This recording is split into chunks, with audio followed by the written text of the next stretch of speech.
Hello everybody and welcome back to Teachers Talk Money, where I help teachers master their money in order to give back to themselves.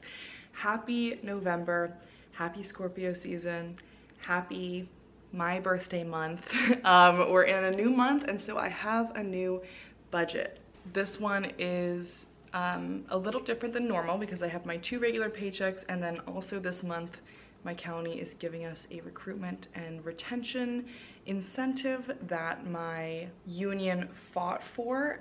So I have a little bit extra income. It's not really extra, we're only getting it because they paused our steps this year, so it's less than I would be making, just to be totally clear, but it is a little bit extra money for the month of November. So I have a little bit more space to add some wiggle room, buff up my savings, etc., etc. So I'll put you over my shoulder and we'll take a look at all of the numbers for November. Hello everyone, here we are in my budget for the month of November.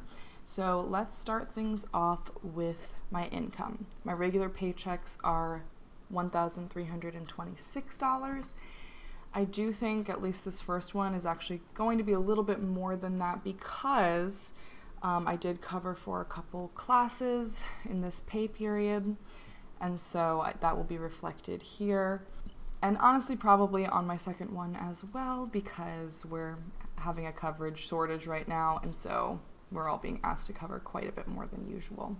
And then in addition to that, we have the recruitment and retention incentive that I mentioned earlier.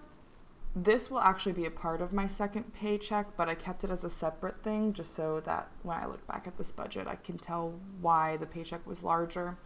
And after taxes and deductions, that is going to be probably around $700. That's my conservative estimate. So some of that's automatically going to go to my pension and my 457, and then of course all the taxes and deductions regularly applied to a paycheck. So with that, you can see that I changed a couple of categories, but first let's go to fixed costs. That's what I always start with since they're the easy numbers, they're the ones we know every single month. My rent's $920, my car and renter's insurance is $85, my phone bill is $45, and my subscriptions are $6 a month. I did make a little change from last month to this one. I used to have Hattie's costs in my fixed cost section, and that was always kind of incorrect because obviously her costs do vary from month to month, but I knew that it was on average $70 based on these calculations that I have here. And so I just wanted to make sure I had that set aside, and I just kind of put it in a random place in my budget. But I figured it would actually make more sense to turn that into another sinking fund, so I put that money in her fund each and every month, and then whenever I need to pay for something for her, I can just take the money out of there. We do also have another sinking fund for Hattie that me and Brian have combined, and that is like her emergency fund for any like medical stuff that comes up. So this is a different one than that. I guess it could probably technically be the same account, but since that's through Brian's bank, it's easier for me to just do this through my own bank. So that is my fixed costs, with Hattie's costs being moved to savings. For my variable costs, you can tell I have a little bit more wiggle room here than I did in October because I just added a little bit of breathing room using that incentive pay. So $10 more to groceries and dining, $100 for gas. Gas has been very expensive lately where I live, and so I wanted to make sure I have enough should I need to refill. $115 for utilities. I don't think it'll be that much. We haven't been using the AC very much lately since it's nice and cool outside, but I just wanted to add that extra wiggle room because I got pretty close to that total last month. And that in general, I think I just need to budget more for than when we lived in our previous apartment, because we used to not pay for water, and also our internet's higher here and it costs a lot more money because we have more appliances and the space is larger, so when it comes to like heating and air conditioning it's just much more expensive. And then for my other fund, I just have $151. I kind of put, whatever was left over after I beefed up my savings and costs into this, which will be nice because it's a busy month with lots of holidays. My birthday, my anniversary with Brian is this month, Thanksgiving is this month, and so it'll be good to just have a little bit of space there. And then we have my savings. I'm putting $100 into gifts, just kind of moved that from 70 to 100 to beef it up a little bit since the holidays are coming up. 200 to travel. I think it was previously just 100, so adding a little bit more there. 100 to Teachers Talk money costs. 360 to my summer savings, which is what I send there every month.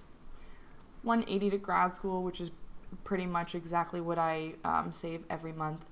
And then with the leftover money from that incentive pay, that's all going to go towards my car fund, which I'm going to keep depositing to until I have about $6,000. And then I think that will be at a place where I'm comfortable to cover any of the costs that come up for repairs and maintenance, and also to actually purchase my next car when the time comes, hopefully very, very far in the future.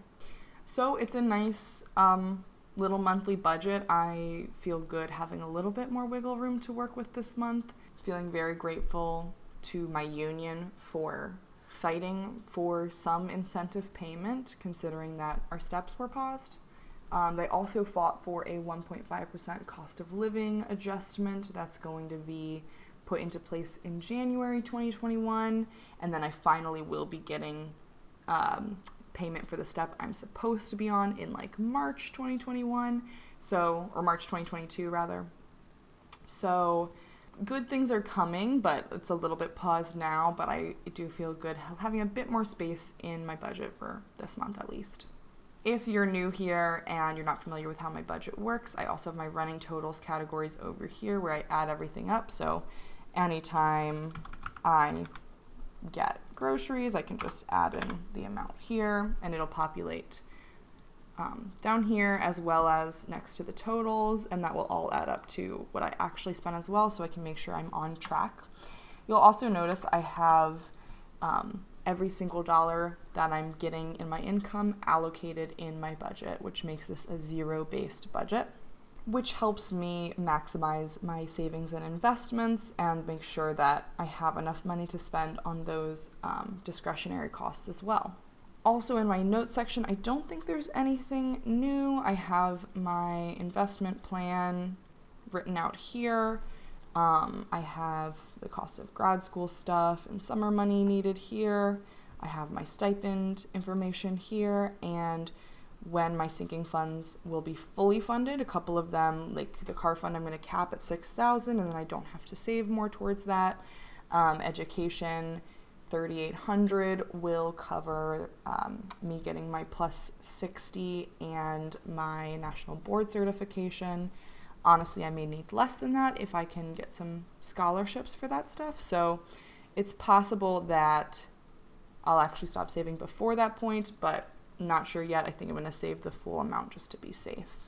So that is my November budget. I hope you enjoyed it. It does feel nice to have a little bit more money to work with, especially just with the holidays coming up and everything. If you would like to use my budget spreadsheet template, you absolutely can. You can get it in the link in the description of this video. I hope you all have a wonderful November. Please make sure to like this video and subscribe to my channel and comment on this video if you'd like to support it. My channel is still very small, but growing, and I'm actually very close to getting it monetized. At the time I'm recording this, I have a little bit over 700 subscribers, and so once I get to 1,000 and 4,000 watch hours, I can actually monetize the channel. So please help me in doing that, because obviously, as much as I love doing this, it would be amazing to get paid for all of the labor that I put into filming, editing, and scheduling these videos. And another great thing you can do is share this channel with other people in your life, other teachers who may benefit from it. It's actually probably the best thing you could do to support my channel. I so appreciate you all being here with me every month for my budget updates, and I hope you all have an amazing rest of your week. I'll see you in the next video. Bye!